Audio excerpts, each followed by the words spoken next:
Hello, everyone. My name is Sarah, and I'm a research intern at the University of Exeter's Politics Department. As my guest today, I have Dr. Lucy Series to converse about her book, Deprivation of Liberty in the Shadows of the Institution. Hi, Dr. Lucy. Hi, Sarah.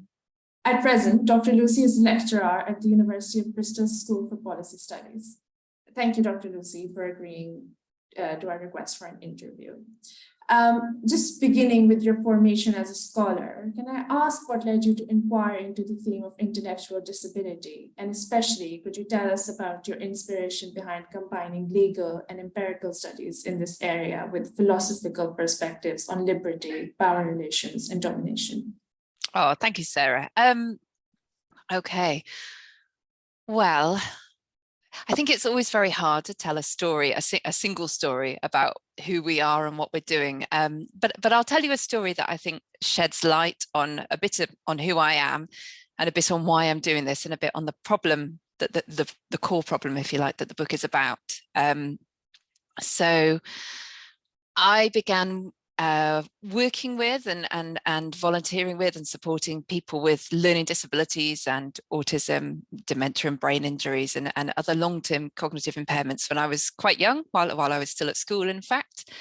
And during my 20s, I started to work in formal care services with adults. And I worked in all kinds of different services, so intentional communities, care homes, supported living.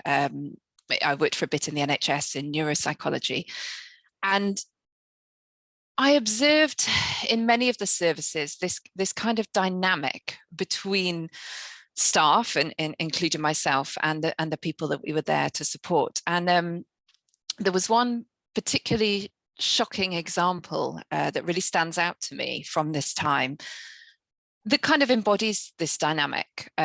And it's a story that I feel it's a really important story, but it's also a story that I feel a certain amount of, well, a lot of regret and a certain amount of shame in telling, because it's something that occurred in a service that I worked in, and I wasn't able to stop it.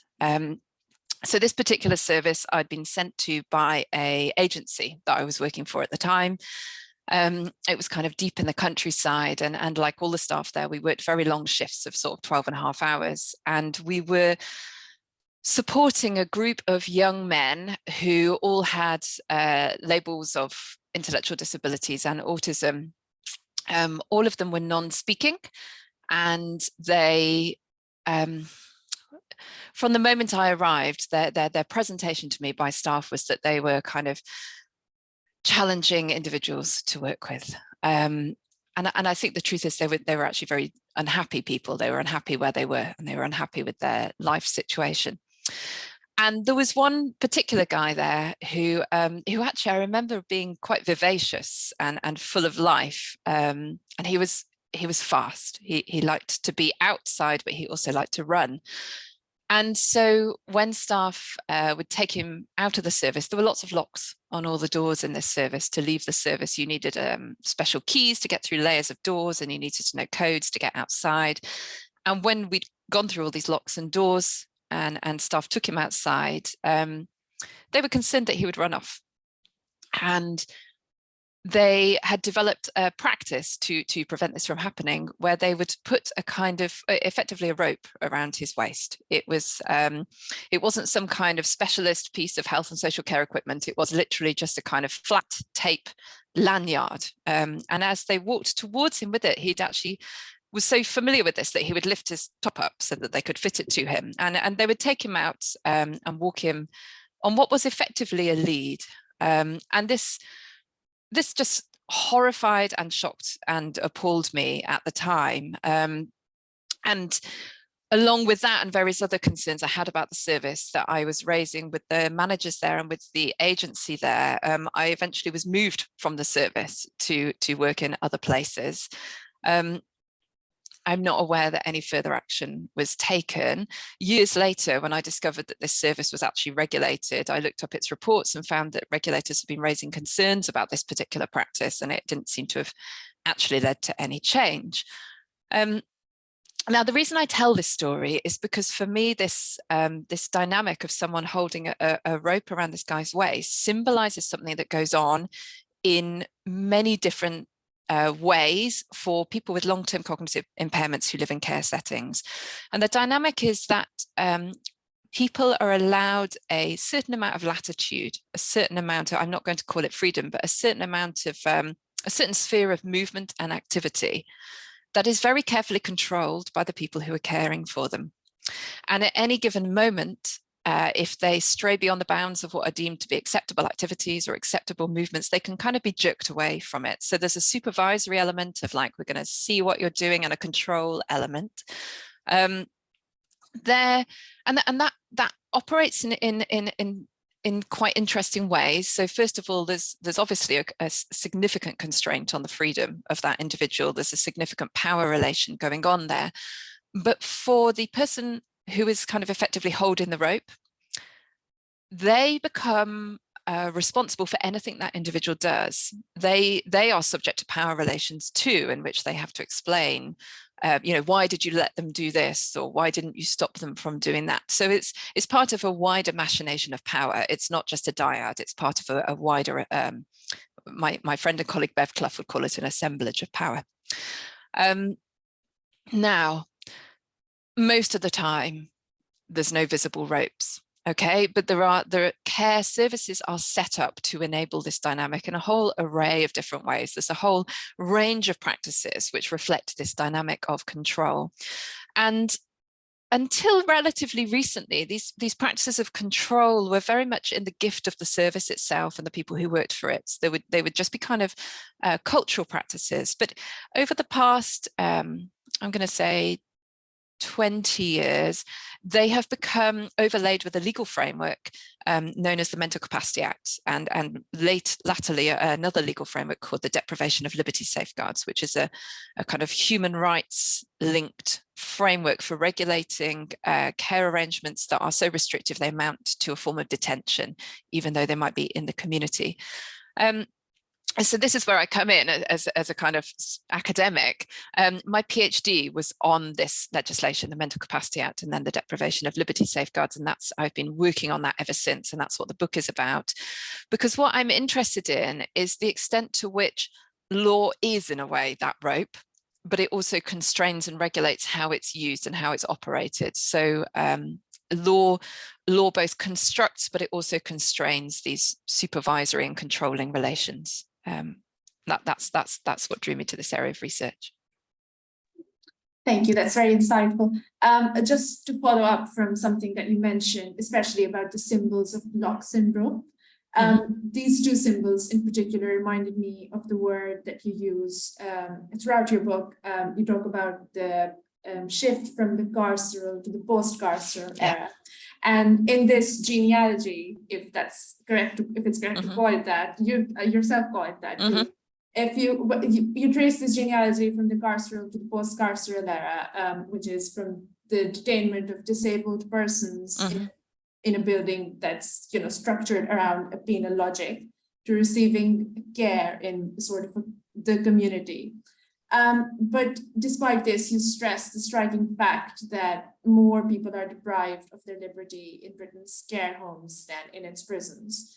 And if this is so, and forms of domination such as surveillance, supervision, control, regimentation prevail in the care setting, do you think that our concept of what figures as an institution requires some reconsideration as well? Because you spoke also about power relations, so perhaps the supervisory element doesn't operate through, let's say, a building that we could call an institution with a specific architectural form, but rather through relations of power that prevail between the person who's receiving the care and the person who's supposed to be giving the care. Yeah. Okay, thank you. That's there's a lot in the question, so I'm going to unpack it a bit. Partly because it's a long book, and I don't want everyone to feel they have to read it. So the phrasing I use, carceral and post-carceral, I've borrowed from a really brilliant socio-legal academic called Clive Unsworth. And Clive followed in a tradition established by Castell, who himself was one of Foucault's colleagues and students, I believe. Clive worked closely with Phil Fennell, who's a mental health law academic. And Castell and Unsworth and Fennell talked about this carceral era in which Foucault called it the Great Confinement, in which growing numbers of people were confined to very physical institutions. Okay, so in the end of the 18th century, this was they were called madhouses. Madhouses tended to be quite small on the whole and kind of quasi-domestic, but there were some big ones, and then charitable hospitals like Bethlehem being the best known. This wasn't an institution, but it was quite a small number of them, and on the whole they were quite small. But during the 19th century, we saw the proliferation of these carceral settings where people who at that time were labeled as lunatics or idiots would be consigned to. We have the building of public asylum networks. We also have workhouses. I think people often forget, but workhouses were places of detention. If you had dementia, say, although it may not have been called that then, or a learning disability, you were quite likely to end up in a workhouse where you might be formally detained under legislation in your own interests or the protection of the public.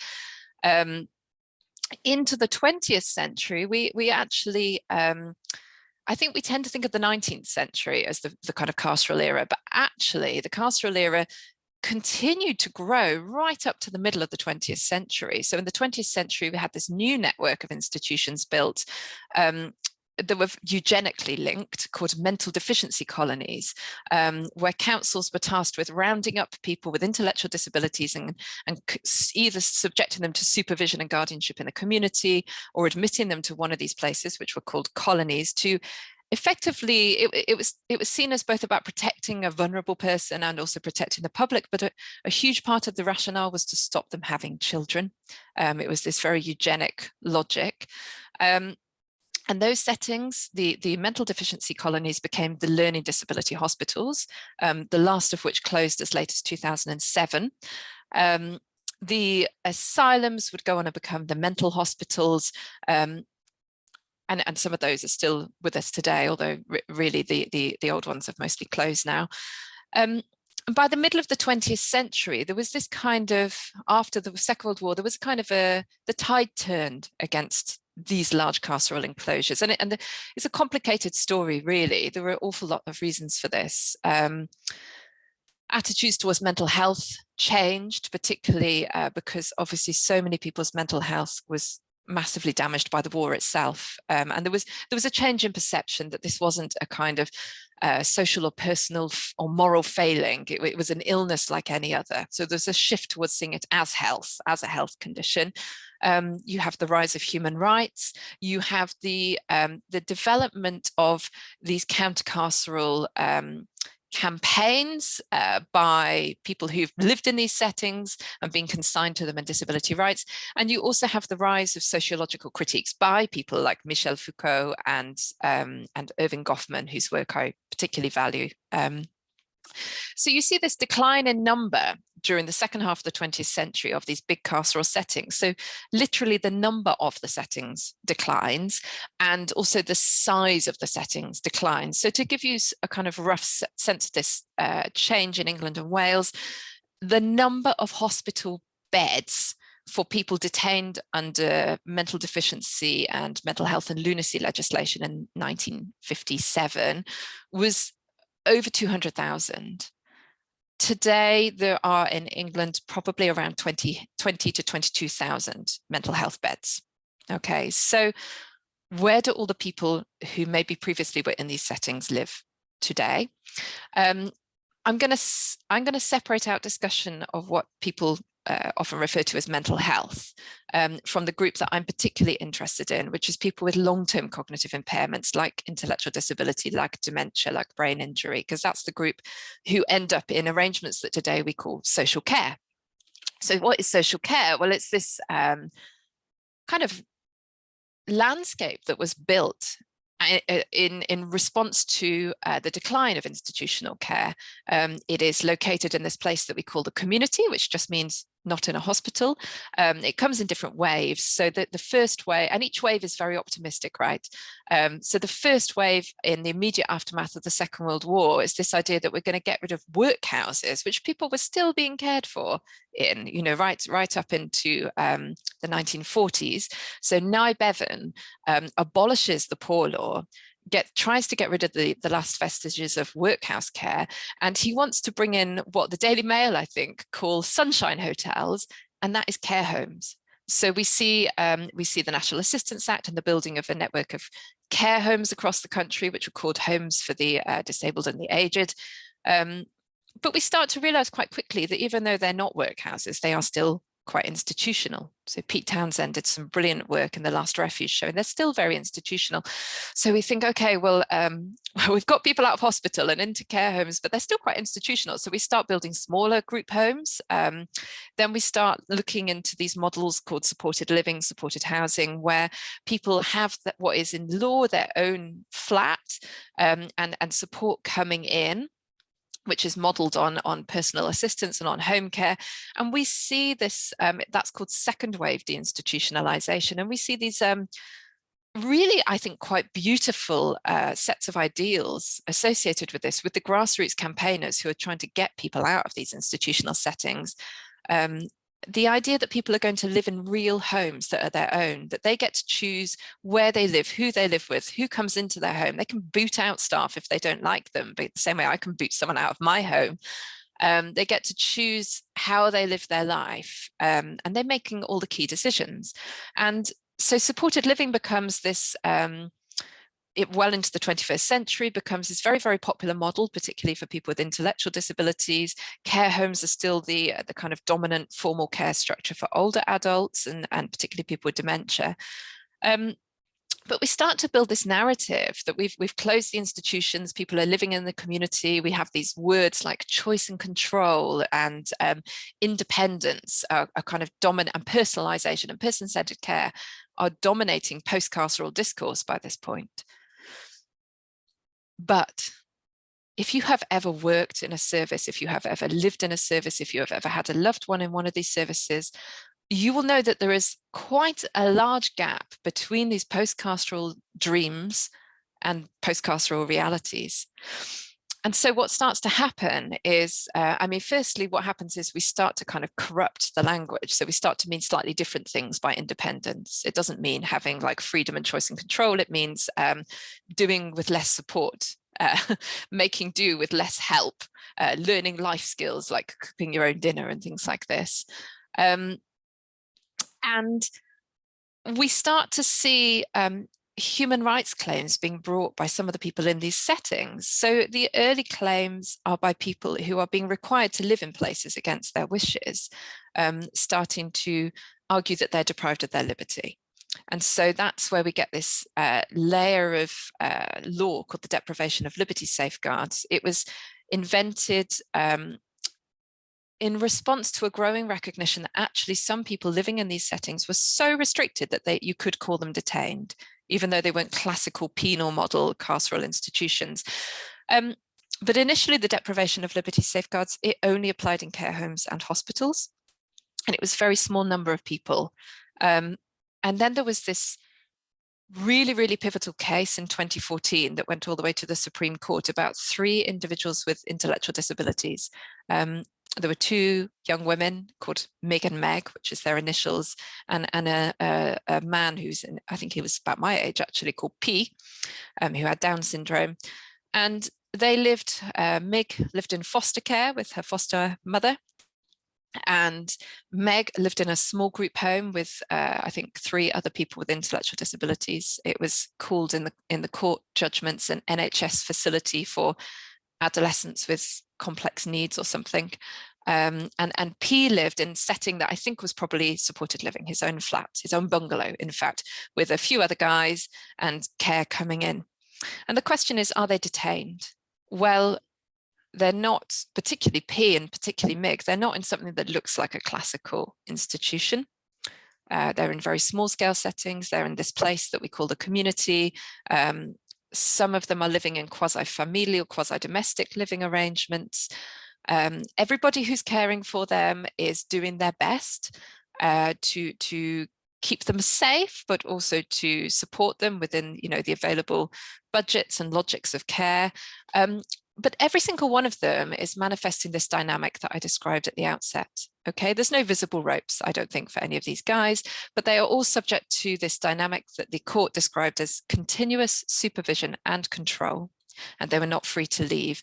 And in the youngest woman's, sorry, not the youngest woman, in the woman who lived in foster care's case, there was no kind of jerking on the rope. Okay, so she's not restrained, she's not prevented from leaving because she never tries to leave, and she's very, very happy where she is. From what we can tell from the judgments, that's the way her case is presented, that she's not just acquiescing, but she's positively happy. She loves her mummy, she likes where she is. But the other two guys, it's a bit more troubling. They are both physically restrained. Meg is given medication called risperidone, which is it's a kind of stating powerful psychotropic medication. It's one that's been quite problematized in respect of people with learning disabilities and people with dementia because it can really affect people's physical and emotional health and well-being. And they are living in life situations which, if you took another member of the public and plopped them into it, would very clearly resemble some kind of post-carceral system of control. Okay, and I think we can start comparing it with other systems of control that exist in the post-carceral era, like control orders or home arrest or curfews and things like this. So these very mobile and fluid supervisory post-carceral arrangements. So the court is asked, is this a deprivation of liberty? The cases are all conjoined. And in all of their cases, the Court of Appeal says, no, they're not. These are not restrictive enough. They're not institutional. Everyone's doing it in their best interest. None of them are, desperately trying to escape or anything like this. This is just, this is nothing to see here. Move on.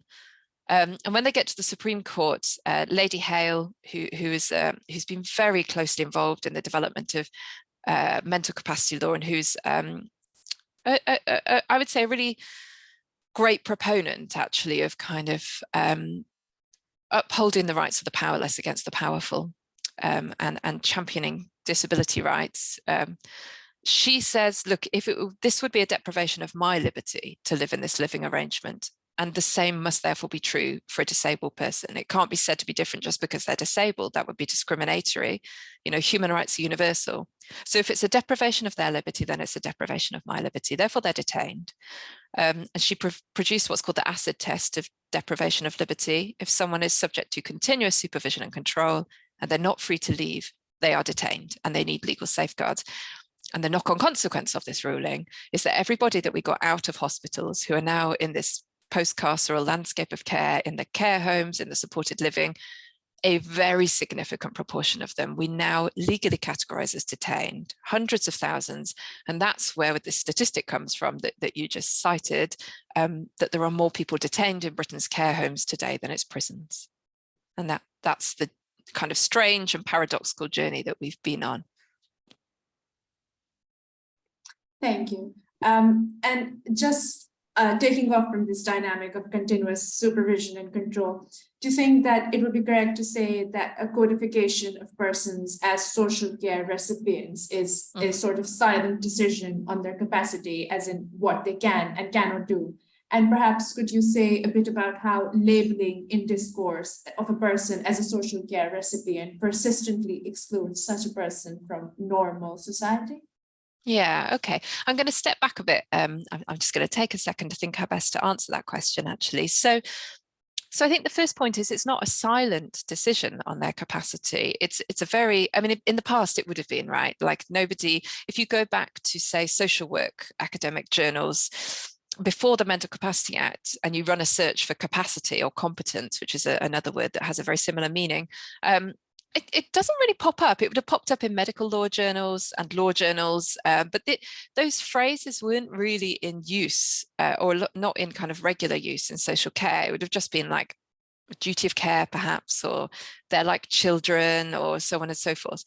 But the Mental Capacity Act, which was brought in 2005, was meant to overlay these relations of control with some kind of legal framework.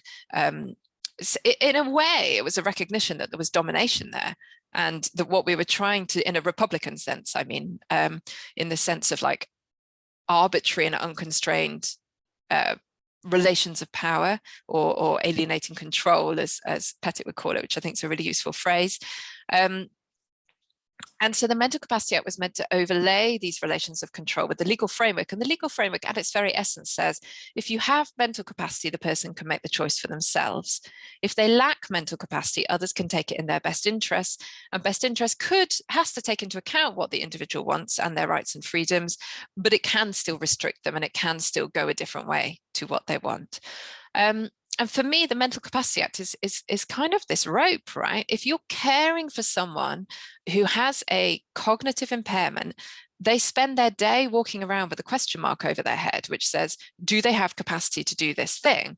And as the person who is caring for them, you're constantly asking yourself, okay, yeah, no, they've got capacity. They can go outside for a cigarette, or maybe they can't. Maybe I have to say, nope, I'm going to assess your capacity. You're going to hold on to that rope. You lack capacity. I'm going to jerk it back. And so it's not just that that person's freedom is interfered with when they lack capacity. The very possibility of calling their capacity into question is ever present for certain populations. And that's the relation of control as well. And so that decision about their capacity is legally prescribed. It may be kind of tacit, it may not be kind of performed publicly, it may not be done at all. You know, we've got to remember that many people working in care are still not really as familiar with the Mental Capacity Act as its creators would like them to be, as the Care Quality Commission and the government and so on would like them to be. But it's not a silent decision, but it is a set of socio-legal arrangements that we have chosen. Okay, so in a paper that I've written that's not out yet, that I've written since the Deprivation of Liberty book, one of the points I want to make is, in England, the way we think, or England and Wales, the way we think about mental capacity law is that there is actually this factual thing going on for this person where they can't make decisions about their lives. And therefore, we need the law to create a framework to step in and fill that kind of void, make decisions for them. And there's a critique of this perspective connected with the UN Convention on the Rights of Persons with Disabilities, which basically says, it doesn't say there's no such thing as mental incapacity, as in people who may struggle to understand information or weigh it up or communicate decisions. What it says is, we have a set of choices about what we call that and how we respond to that. And labeling it mental incapacity and responding to it as a kind of deficit that needs plugging, and responding to it in a way that invites these kind of supervisory relationships is a choice. And what the Convention on the Rights of Persons with Disabilities is proposing is that everybody has capacity all the time. They call it universal legal capacity. And the only question is, how do we find the agency of some individuals for whom it may be less, it may stand outside kind of normative frameworks for understanding what agency is. How do we identify it? How do we recognize it? How do we support it? And how do we then translate that into legal agency? And that's sometimes called facilitated decision-making. So to go back to this young woman, Mig, who is living with her foster mother, who does seem to be very happy, the question is, well, why is she detained? Well, she's considered to be detained because she's not consenting to this legal arrangement, to this care arrangement. She's not consenting because she's seen as lacking capacity to consent to it. So what the Convention on the Rights of Persons with Disabilities would say is, well, why can't she consent to it? Like, why can't we work out what it is that she wants as best we can and give that legal recognition and as a legal agent? Why? And then so this Disability Rights Convention kind of goes a step beyond Cheshire West, and it wants us to draw a distinction between people who are in these relationships who are there kind of happily, and their relationships which yes, they may involve an element of supervision, but they're also relationships in which that individual is with somebody they trust, that they want in their life. They're doing what they want to do. They're not being prevented from doing what they want to do.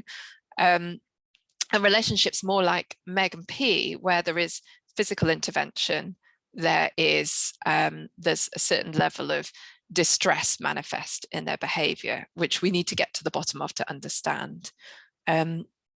So I think the Disability Rights Convention really turns this mental capacity logic upside down on its head and says, how can we understand the agency of people who don't fit within the kind of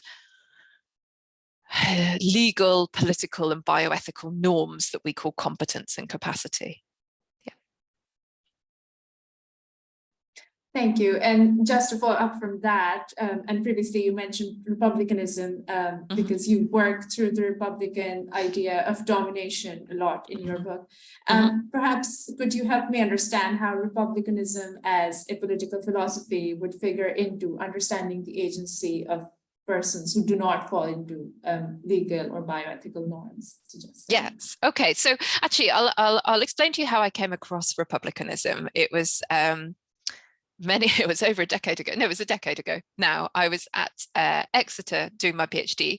And I was in my first year, I think I was presenting at a postgraduate conference. And what I was trying to explain in this presentation was the dynamic I was explaining to you at the start of this, of people who are living in care services and whose lives are kind of monitored and restricted by staff. And I used a phrase that comes out of Goffman's book, Asylums, which is kind of the seminal text, sociological text on institutions. And Goffman talks about how institutional inmates are constantly looking over their shoulder for this constant sanctioning interaction from above. The autonomy of the act itself is violated. And what stood out to me about that phrase is, you don't have to be actually being sanctioned for that to interfere with your autonomy. It could just be the possibility of it. This question mark above your head all the time. Am I allowed to do this? Is someone going to stop me? And so I presented on this, and Dario Castiglione, our mutual friend, a professor at Exeter, came up to me and he said, you're describing Republican domination. And he gave me some readings. So I read work by Pettit and Lovett and others. And it really, really spoke to me. And the more I read, particularly of Pettit's stuff and his later work on alienating control, the more I realized that what I was trying to describe was a set of arrangements where an individual or an organization or a kind of a collection of network, if you like, of individuals and organizations have a kind of relation of control over people in care services, which is unpredictable to that individual and to those around them, which has a kind of arbitrariness to it, and which kind of can really interfere with some quite fundamental aspects of what it is to be a person, of what it is to have and express yourself and your agency, and to live in an environment that we would recognize as a home, not just a building. And so it was the way that republicanism can express the problem with arbitrariness and relations of control. That isn't about whether those individuals are acting in good faith or not. That's what I particularly liked about it. It takes it outside of that individual caregiver, and many of them are excellent people acting in good faith, doing the best they can with what they've got in the circumstances. And it describes actually a structural problem. And I recognize that structural problem is not just around the individual or even the provider, but it's also an economic structural problem. The problem with republicanism, as I see it, is that it then says, well, okay, to fix this, you need a systems where there's like quite clear principles describing how control or power could be exercised, and kind of checks and balances to hold it within those constraints. And actually good republicanism, people like Philip Pettit and Tom O'Shea will talk about how you need to go beyond just law to do that. You need to look at kind of the economics of it. The difficulty is that you could still come up with an agreed framework where disabled people live under very, very narrow confines around their decision-making and their activities. And as long as it's closely regulated enough and not kind of capricious or arbitrary, then it wouldn't be called domination. so I think that's one of the limitations of Republican theory. And I think Republicans recognize that, there's conversations between Pettit and Sen, for example, where Sen says, it's more than just not being dominated, it's also about having these capabilities. So I think we need to bring in more than one type of freedom to think about this. But yeah, Republicanism to me describes the dynamic that mental capacity law and the deprivation of liberty safeguards are attempting to regulate. And the book, in a way, is an exploration of why they fail, why they fail. They can go so far, they can create like a little bit more space for that person, particularly if you've got really great professionals at the helm of it. But they can only get us so far. And that's partly to do with the economics of care. And it's partly to do with just law is okay at dealing with like kind of these big discrete problems, like should this person live here or there? Should they have this surgery or not? It is terrible at dealing with the accumulation of the everyday, which is massively important for that individual, which collectively creates the difference between living in a home or an institutional environment. But you can't have law there, adjudicating on every single decision in that person's day. And that's a real limitation, I think, for legal strategies to tackle domination.